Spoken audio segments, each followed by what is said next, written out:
Thank you so much, everybody, for coming today. I'm Melissa. I'm Ken's daughter.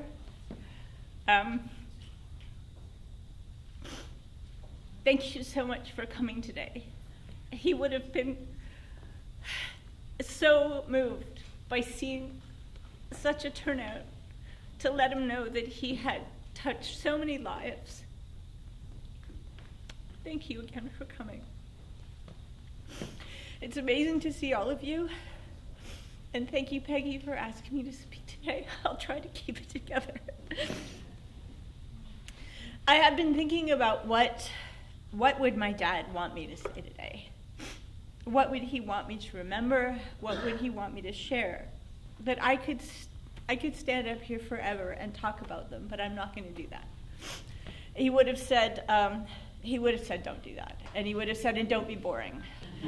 I can't guarantee that's not going to happen. I'm actually a very good writer, but that's not happening today. My dad was born in the 30s, in the Great Depression. He was also an only child. His parents divorced when he was just a little kid, and he was adopted by his mom's older sister and her husband. And they were really staunch Scottish Presbyterians, so as I'm sure you can imagine, there wasn't a lot of fun and games going on in that house. But my dad was fun and games, and so he was determined to go beyond that kind of stoicism and moved forward with his life to join the Air Force, which couldn't have been easy, and as you know, became a pilot. Because these were the grandparents that gave things like socks at Christmas or an itchy wool sweater. He wouldn't have been indulged much as a child, certainly not to the extent that I was as his daughter. But his adopted father, I know, gave him his love of fly fishing, which you'll see in the photographs. That was one of my father's pleasures, was to go fly fishing. And he'd often go off at dawn and come back at breakfast time with a creel full of trout, which he taught me how to gut and clean. And that became my job, and if I didn't do a good job, he let me know. My father, as you can see in the lobby, and thank you, Peggy, so much for gathering those pictures, my dad was an incredible artist. Long ago, I discovered a box of my father's sketches and drawings from high school, and he could really draw. But I don't think, it was the time when his artistic inclinations were going to be particularly indulged. But he never lost it, and he never lost his love of the arts. He never lost his love of theater, and he loved music so much. In addition to the demanding career he had as a commercial airline pilot, this is the stuff I wrote, I'm sorry. I had zero understanding of what that entailed, the kind of stress, the kind of demanding lifestyle that it took to do what he had to do. But on his days off, he taught himself how to do other things. He taught himself how to work in stained glass. He got so good at it that he had a side hustle going. Prior to that, he made radio-controlled model airplanes, and he would sit focused for hours just putting together tiny pieces of balsa wood and painting these beautiful little airplanes. And I thank you so much for having one here today. I don't think he made that one, though. One thing he didn't do was play an instrument, but he did have an enormous love of music. He loved the Beatles, he loved Neil Diamond, he loved Simon and Garfunkel. They were on the edge of almost too out there for my dad, but he loved Barbra Streisand. He loved Nana Mouskouri so much that once he was dancing around the kitchen, snapping his fingers and dancing, and he said, I'm pretty sure I have some Greek in my background somewhere. Now, I did do Ancestry DNA, and we don't. But my father was also an incredible teacher, not only to other young pilots who he taught as an instructor, but he taught so many people here in the community as a docent with the Shock Festival, with the Horticultural Society, and as a gardener here in Niagara-on-the-Lake, and he really loved to share. He loved to share his knowledge. He loved to share his stories. In closing, I've been up here a long time already. I just want to say thank you, Peggy, so much for sharing the last 30 years of my father's life, for being there as a partner and support for him. And I love you, and I'm so sorry for your loss. I'm sorry for everybody's loss. My dad has left a huge hole. But thank you so much for coming. It's so delightful to meet all of you and see what he meant to this place and to all of you. Thank you.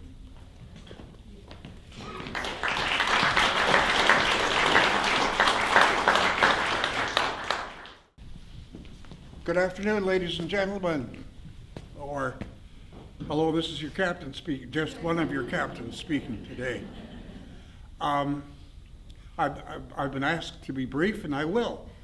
I knew Ken in high school. He didn't know me because he was one of the stars of the Hamilton Central Secondary School football team, and I wasn't. My main association with Ken, however, is in aviation, and I will be very brief on this. The first event I can remember particularly was that I was returning from my Air Force training days and walking down King Street in Hamilton, carrying quite a heavy suitcase when this '53 Ford stopped, and Ken looked out the window and said, "Can I give you a lift, sailor?" And he didn't say sailor, of course. And he drove me home. The next few days was the start of summer camp. I went by train to Bagotville. Ken flew one of our Mustang fighters, an airplane that we both very much enjoyed. Subsequent to that, we flew together frequently, but I checked my logbook this morning, and on January the 8th, 1956 was a particularly interesting day because we were flying together. Ken was flying that day as my number 2 in Mustangs, and he had an engine problem, and he burst the header tank on the aircraft burst, and white smoke came from the antifreeze that covered his windscreen, and he couldn't see. Fortunately, I was there. Ken flew formation on me, and we did the approach to Brantford, Ontario, and Ken, at the last few moments, was able to open his coupé top on the aircraft, and by looking out the window, landed the aircraft successfully. Now, we had many other flying experiences over the years. The one time in particular that sticks in my mind, we were flying the Lockheed 1011, and I'd been off ill for a short period of time with some minor ailment. And it was necessary for Ken, who was a supervisory pilot, to make sure that I had not lost any of my flying skills. So we flew together to Barbados, and I think Peggy was along on that trip. And as we usually did in Barbados, we went to church, first of all. And then we may have had a meal of Barbados flying fish and perhaps one small glass of rum. Anyway, Ken decided that I was proficient enough to continue to fly the airplane, the Lockheed 1011, that both Ken and I considered the most enjoyable airliner, that the 747. My last so-called flying experience was after Ken had retired and I was still flying the 747. We came into the flight simulator and decided to take it off and go flying along with some of Ken's guests. Ken was totally not expecting to fly the simulator. And I said, "Ken, you've done it before, you can do it again." And he did. And notable about it was we flew right through the CN Tower. We can't have done too much damage because last I looked, it's still there. Anyway, I've spoken quite enough.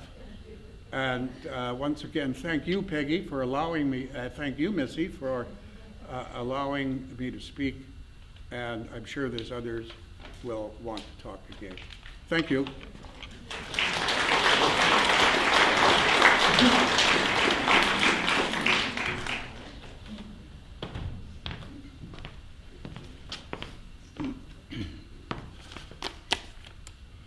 afternoon. My name is Bob Thompson, and like Ken, I too spent my career as a pilot with what was then Transcanada Airlines, and is now Air Canada. He and I go back to Georgetown in the early 1960s, quite a while ago, where as part of the local flying fraternity, we naturally were drawn together. An anomaly of the piloting profession is that if all your buddies are in the same seniority bracket, you rarely get to fly with them. And as a result, your usual contact is on a social level. So in the early days as a junior first officer, the conversation at these events revolved around such things as which captain to avoid, the dreaded check pilot encounter, and of course, our ability to run the airline better than senior management. After a short stint in the Canadian Air Force, as Jim just talked about, the Air Force Reserve in Hamilton, Ken started his airline flying career in 1956, training on the famous World War II transport, the Douglas DC-3. And then when the jet age entered the airline world, he transferred to the Vickers Viscount and then to its big brother, the Vanguard, both turboprop aircraft.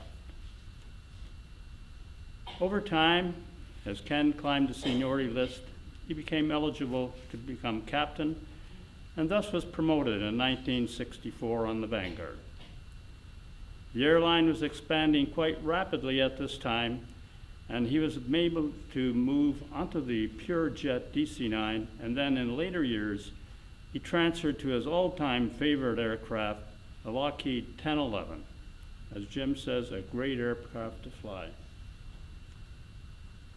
Ken then became part of the flight operations management team in Toronto, where his duties as check pilot included assessing flight crew skills on the simulator and during line operations. Subsequently, he returned to line flying and spent a brief time on the Boeing 747 prior to his retirement in 1991. During the early part of his retirement, he and Peggy moved to Niagara-on-the-Lake and became very active volunteers in the community, and in particular, the Shaw Theatre. Some years later, my wife and I also moved to town, where I was able to reestablish my friendship with him, and together with Captain Ron Stewart, we started the tradition of monthly pilot luncheons at the Angel, which is ongoing and increasing in numbers. The best part is, it gives us a venue to relive the old glory days of flying, and of course, how to run the airline. Ken will be missed at these gatherings. In the aviation world, there's an expression that deceased members have flown west. The connotation being that the deceased has taken off flying into the setting sun, never to return. I'd like to read an adaptation of a poem written by Captain Michael J. Larkin, retired TWA, in memory of Captain H.K. Ken Bell, who has flown west.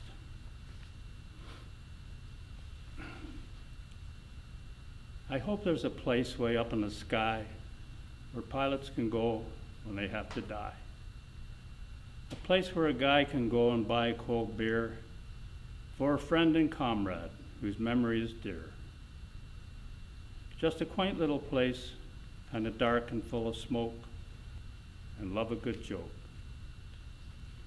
There must be a place where old pilots go when their painting is finished and their airspeed gets low, where the whiskey is old and the women are young, and songs about flying and dying are sung, where you'd see all the fellows who'd flown west before, and they'd call out your name as you came through the door, who would buy you a drink if your thirst should be bad, and relate to the others, he was quite a good lad. And then through the mist you'd spot an old guy you hadn't seen for years, though he taught you how to fly. He'd nod his old hand and grin ear to ear and say, "Welcome, son, I'm pleased that you're here." for this is the place true flyers come, when the journey is over and the war has been won. And these good old boys relax with a cool one and a well-deserved rest. This is heaven, my son. You've passed your last test.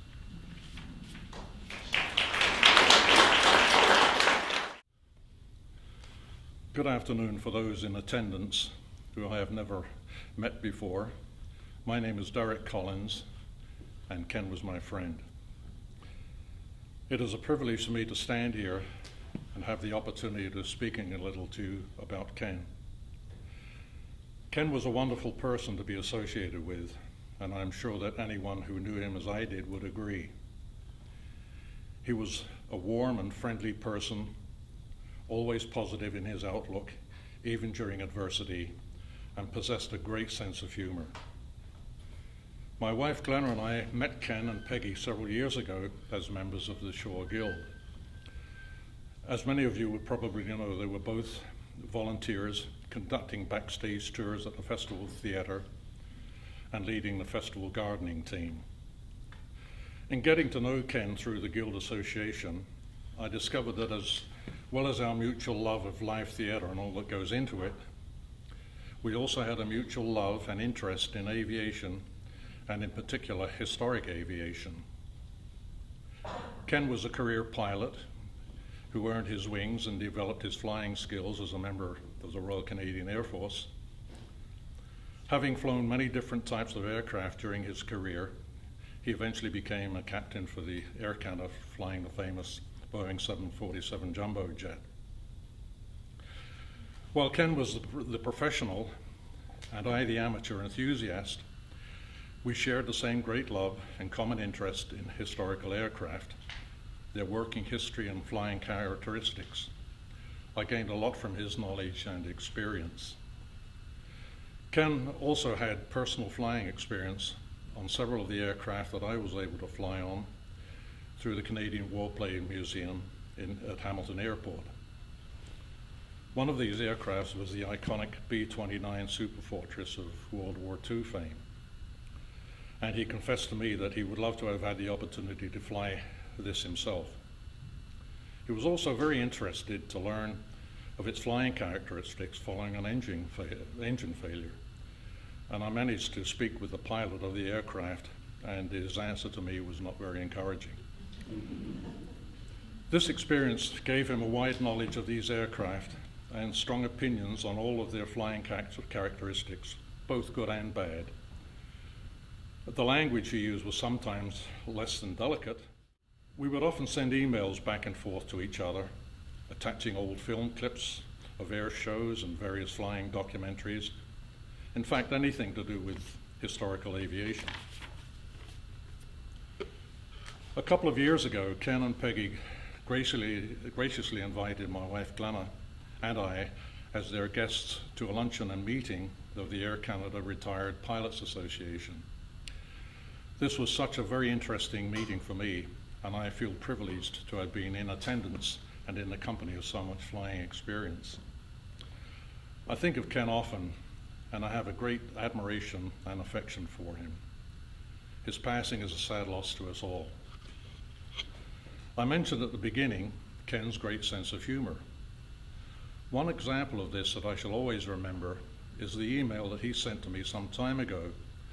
Of the many items listed, item 18 stated that there are two theories on how to argue with a woman. Neither one of them works. God bless you, Ken. You and your friendship will always be remembered. Before finishing, there are a couple of poems that Ken kept in his personal documentation that I would like to share with you. The first one is entitled High Flight by John McGee. Oh, I have slipped the surly bonds of earth and danced the skies on laughter-silvered wings. Sunward I've climbed and joined the tumbling mirth of sun-split clouds and done 100 things you have not even dreamed of. Wheeled and soared and swung high in the sunlit silence, hovering there, I've chased the shouting wind along and flung my eager aircraft through footless halls of air. Up the long, delirious burning blue, I've topped the windswept heights with easy grace, where never lark or even eagle flew. And while with silent lifting mind I've trod the high, untrespassed sanctity of space, put out my hand and touched the face of God. And finally, the following is a passage from the poem Return by Patrick Phillips. Up at last, it's been so long, back to blue where I belong. Whistling wind through cockpit seams clears my mind for unborn dreams. I thought my wings would let me fly, a pilot soaring through the sky. But so much more they gave to me, a chance to live and a chance to be. Thank you.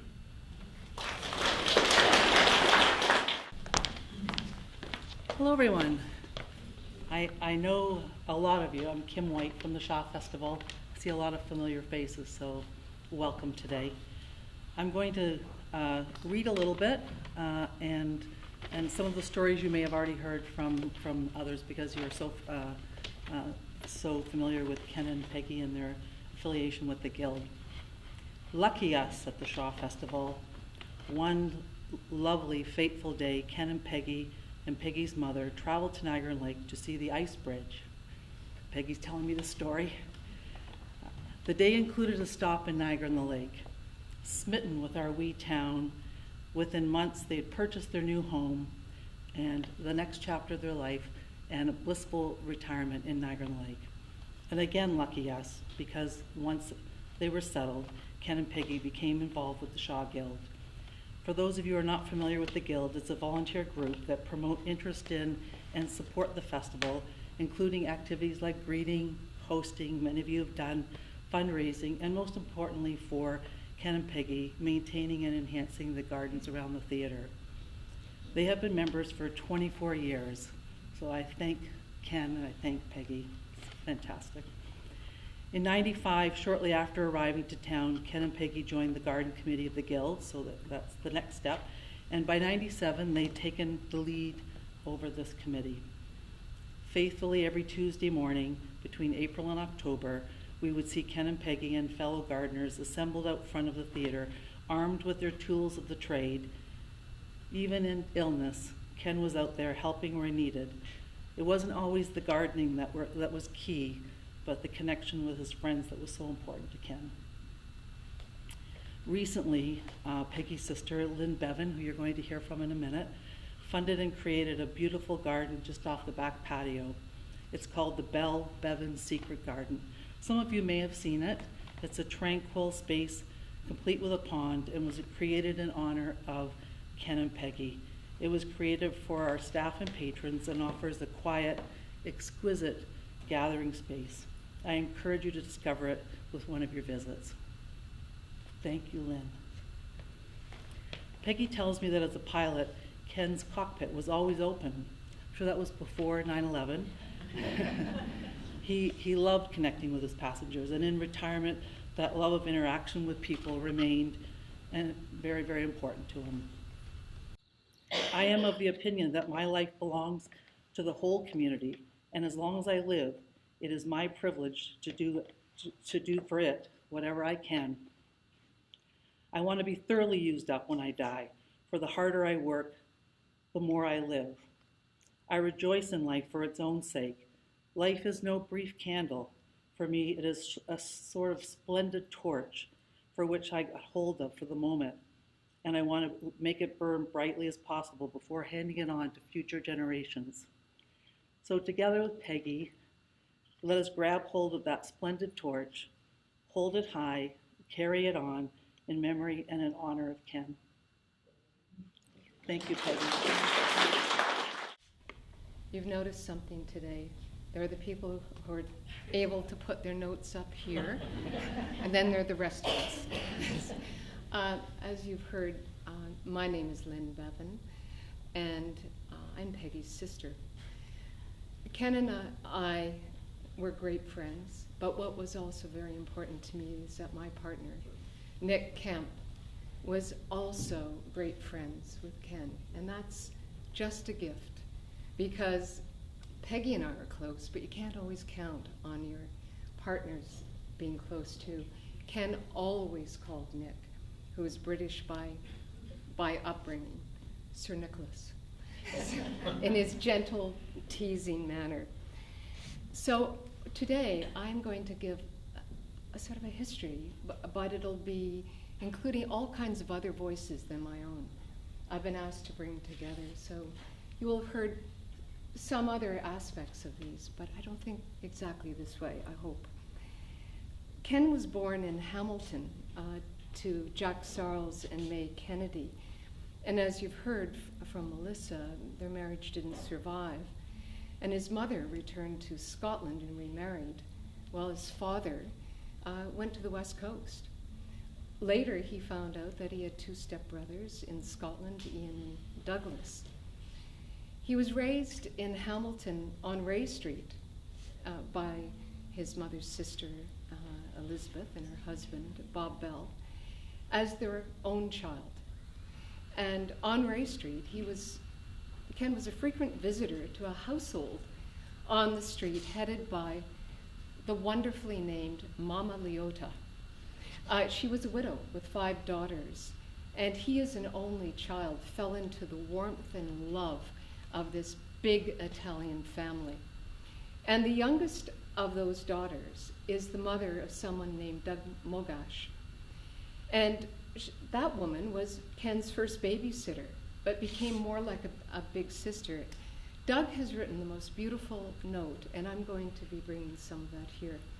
He knew that his mother's stories, Doug knew all of them, about how Ken was part of the family and how he shared so many meals there and tried to learn the Italian names for the dishes and household items and struggling to pronounce them accurately. But as he grew, one of the memories was how Ken expressed an interest in painting and had this real artistic flair. Mama Leota always displayed a signed painting that the young Ken had done of boats at sunset. And you may have seen in the lobby one of Ken's paintings from when he was 12. So he also, of course, continued this work, and once he came to Niagara-on-the-Lake, took it all back up again. Mama Leota regarded him as one of her own. When he developed an interest in planes, she would speak proudly about his great career, as if he were her own son. Ken continued to visit that family, and Doug remembers Ken as a tall, dashing figure with a distinctive, deep voice. Doug writes, "I regarded him with admiration. He talked to me about his travels and his work, the adventure, the responsibility. I think he helped to open up horizons for me, to inspire me to see the world, accept challenges. Don't hide your light under a barrel," he encouraged me, a shy, only child. Along with Doug's father, Ken was the main male presence, and he remained close to Doug's family right to the end.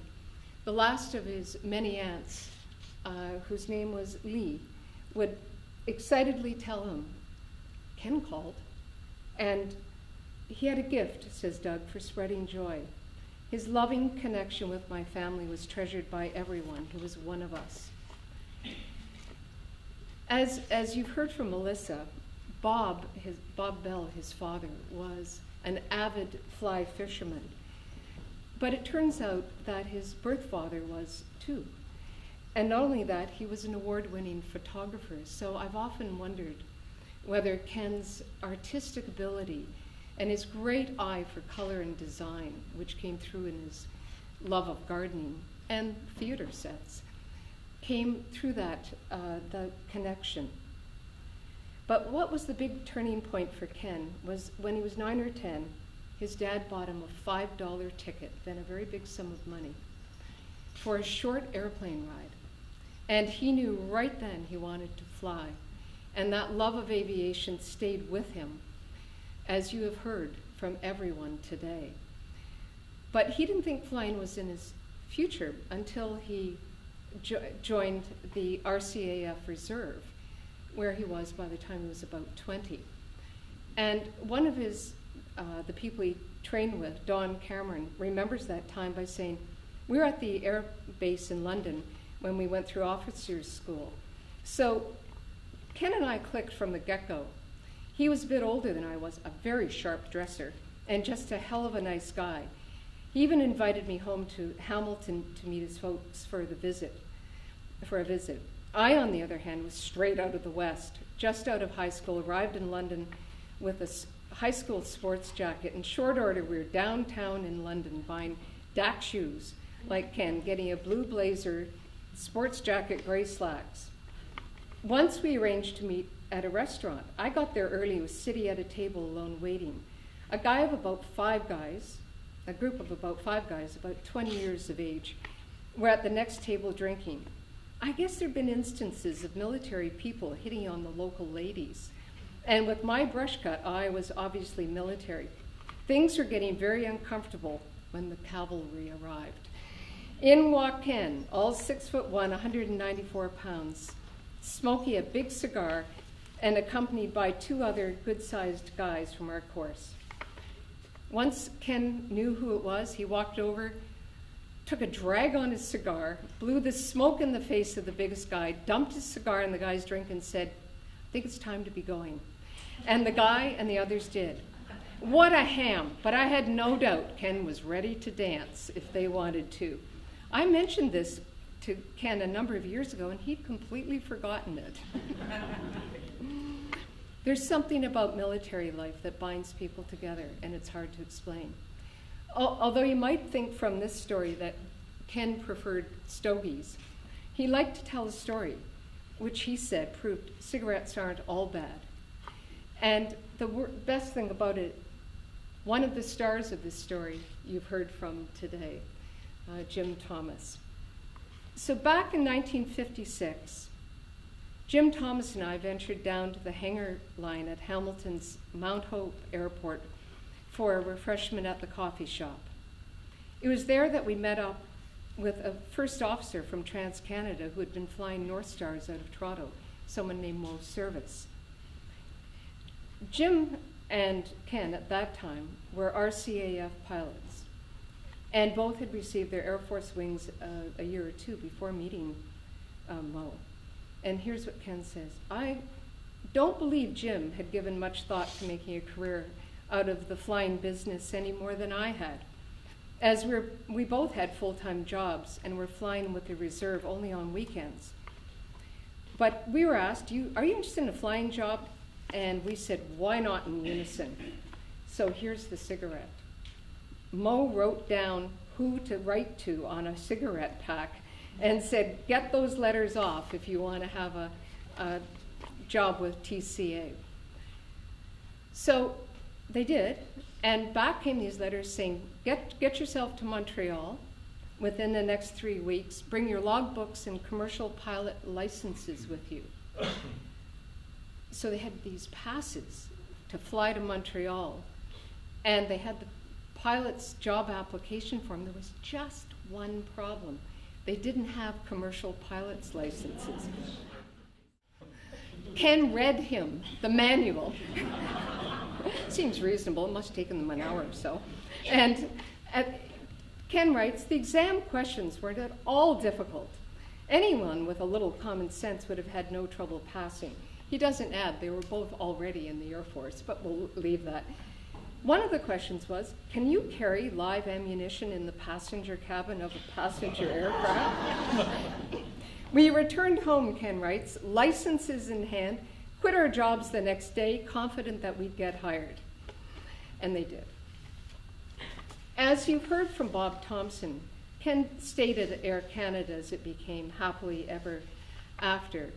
And you've heard about how Ken would have found it so difficult after 9/11 because his open door policy for the cockpit was legendary. And he would have missed having crew and passengers meet with him up there. So I always say that pilots seem to have been grown on a farm. They're all sort of a type, and they have these amazing, calming voices. So but I also ask you, when's the last time you really listened to an in-flight announcement? So I always said to Ken, come on, just do this. So imagine this kind of, you wouldn't. Imagine an announcement like this. Ladies and gentlemen, this is your captain speaking. We are about to enter some turbulence from which we might not emerge. So sit back and enjoy the flight. Thanks for choosing Air Canada. But I've always thought that would be good advice. There's going to be turbulence, so just relax. Soon after joining TCA, Ken married Sonia. They moved to Georgetown with a lot of other families, as you've heard. Melissa, who has spoken so beautifully of her father, was their one daughter. Ken absolutely adored Melissa. He would speak with pride of the person she'd become and of her accomplishments. Ken and Peggy were so happy for her when she met her partner, Human Salamat. And we are. What Ken said of his career: I never worked a day in my life. I loved every minute. And wouldn't we all like to say what Ken has said of his time with Peggy? It's been a wonderful life. So thank you on behalf of Peggy. And I hope that you'll continue that wonderful support. So now you're going to hear some music. This is the musical surprise. And we're going to wing it.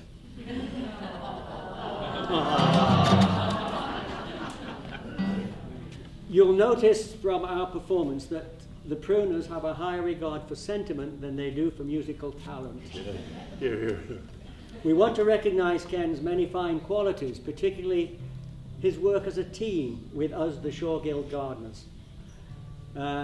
With his encouragement, his good grace, his humor and patience, and particularly his outstanding teamwork that existed between him and Peggy. Yeah. It was superb. Yeah. And we saw it firsthand every week of the gardening season. However, not obvious to most people, there was a serious issue between them. Now, only a gardener can appreciate how serious. Mulch.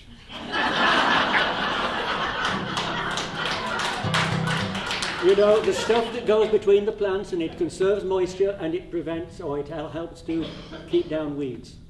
This is the down and dirty of gardening at the shore. We're going to look at Ken and Peggy's riveting issue, I should say, of mulch through a song, adapted from a number called Frankie and Johnny. It's a traditional American popular song. Our tribute is called Peggy and Ken. But, spoiler alert, be prepared for a bit of trouble and tension in the middle of the song. And in the spirit of TC, the show's artistic director, we expect some audience participation.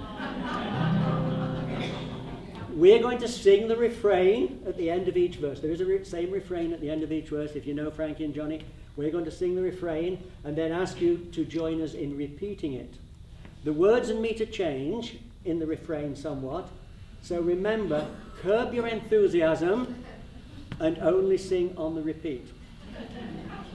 Now the refrain, if I get it right, the refrain goes something like this. He was her man, he wouldn't do her wrong. Okay, so it's he was her man, he wouldn't do her wrong. Okay, let's practice the refrain. Yeah. We'll sing the line and we expect you to repeat it. 2, 3, 4. Ken was her man, he wouldn't do her wrong. Everybody. Ken was her man, he wouldn't do her wrong. Okay, Prudence, was that okay? That was pretty So good. loud when you do it. Yeah. Wow. Okay, let's start the story. Remember the refrain. 2, 3, 4. Can help Peggy with gardening, gardens and cats were their loves. He complimented each other, as clear as the stars above. Ken was her man, he wouldn't do her wrong. Come on. Ken was her man, he wouldn't do her wrong.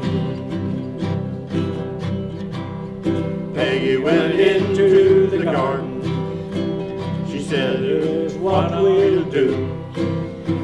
I'll order mulch from Penner's, 10 yards, and leave the spreading to you. You are my man, you wouldn't do me wrong. Everybody, you are my man, you wouldn't do me wrong. In his sexy voice, Ken said, this is your captain speaking. Think about that order. Ken suddenly felt very weak. 10 yards of mulch from Penner's, why he could hardly speak. I'm her man, don't want to do her wrong. Everybody, he was her man, didn't want to do her wrong. Ken went to the checkup and shouted, there's been a mistake. 10 yards of mulch is far too much. It should be 2, for goodness sake. Everybody, I am her man, I'm doing her wrong. Ken didn't fly by the seat of his pants in the 747, but he sure did on that trip to Pennington. Ken went to Peggy, they waited for the truck to arrive. It dumped the mulch on the driveway, and Peggy was very surprised. You're my man, but you've done me wrong. Everybody, you are my man, but you've done me wrong. Peggy went to bed that evening, hardly slept a wink all night. Ken slept in the spare room, feeling very contrite. He was her man, but he'd done her wrong. Oh, everybody, he was her man, but he'd done her wrong. Now, next morning, Peggy went into the garden. She said, here's what we'll do. We'll spread the mulch this morning, and we'll have a little drink or two. You're my man, you won't do me wrong. Everybody, you are my man, you won't do me wrong. Spread the mulch that morning, working side by side. They had some drinks in the afternoon, and they both felt satisfied.